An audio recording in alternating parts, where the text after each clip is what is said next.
A situação é tão desesperadora, é tão surreal que parece piada.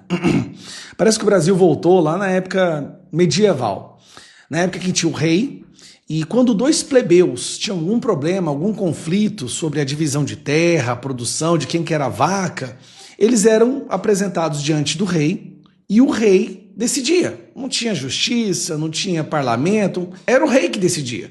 Inclusive decidia muitas vezes que ninguém estava certo, que os dois tinham que voltar para casa e o rei é que ia ficar com a vaca ou com a terra. Parece que o Brasil virou isso.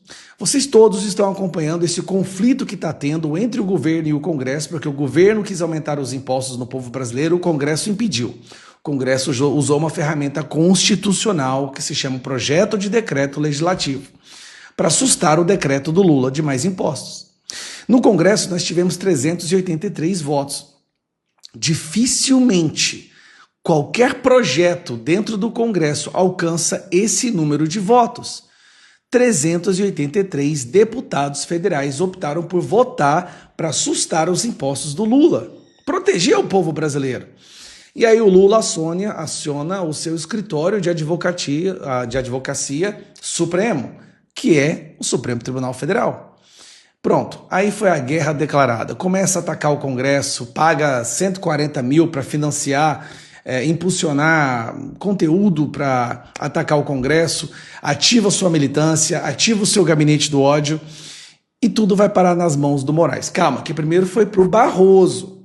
Aí o Barroso, ao invés de fazer uma distribuição no sistema do STF, que seria o esperado, não. Ele pega e entrega na mão do Alexandre de Moraes. É impressionante.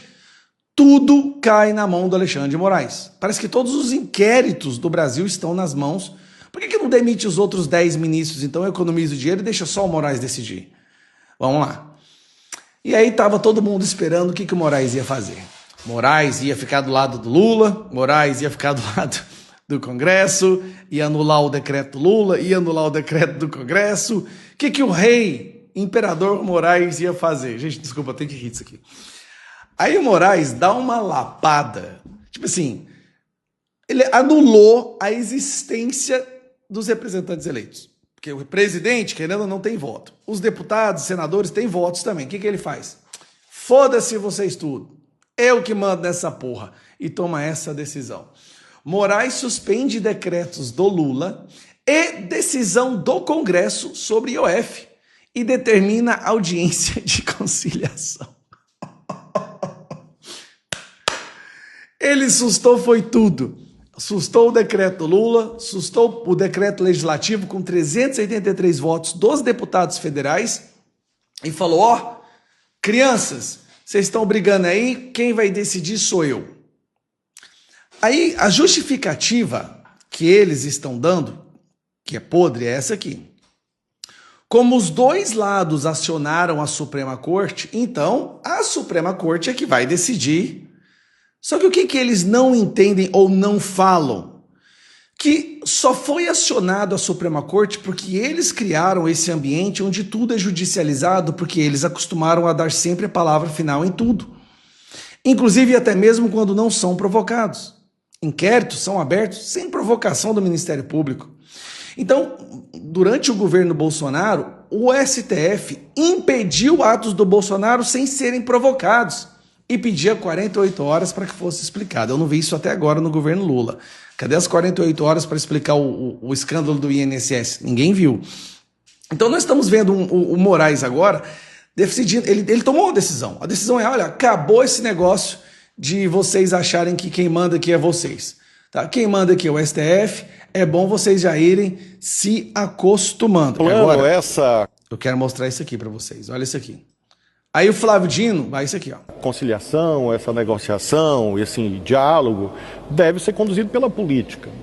Na medida em que a política entra em colapso, em curto-circuito... A política entrou em colapso porque eles criaram esse ambiente. Em todos os países do mundo, isso se transforma numa busca de que o terceiro poder, de algum modo, arbitre. E aí o Supremo tem esses dois caminhos. Ou ele pode simplesmente decidir à luz, entre aspas, da letra fria da Constituição, ou ele pode, por esse caminho de inovação institucional... Inovação institucional. Vou falar nada. Chamar à mesa os poderes políticos e tentar, de algum modo, que haja um entendimento. Porém, creio que não basta que ele seja acerca de uma única questão, porque o tema geral da responsabilidade fiscal transcende esse conflito concreto. Determinado setor social Agora o STF vai querer interferir na responsabilidade fiscal. tem que pagar a conta, ou determinado poder tem que pagar a conta. E isso conduz a impasses. Então eu imagino que na impossibilidade da política resolver, o Supremo, quem sabe, consiga de algum modo encaminhar algo que seja justo, socialmente justo. Então vamos lá.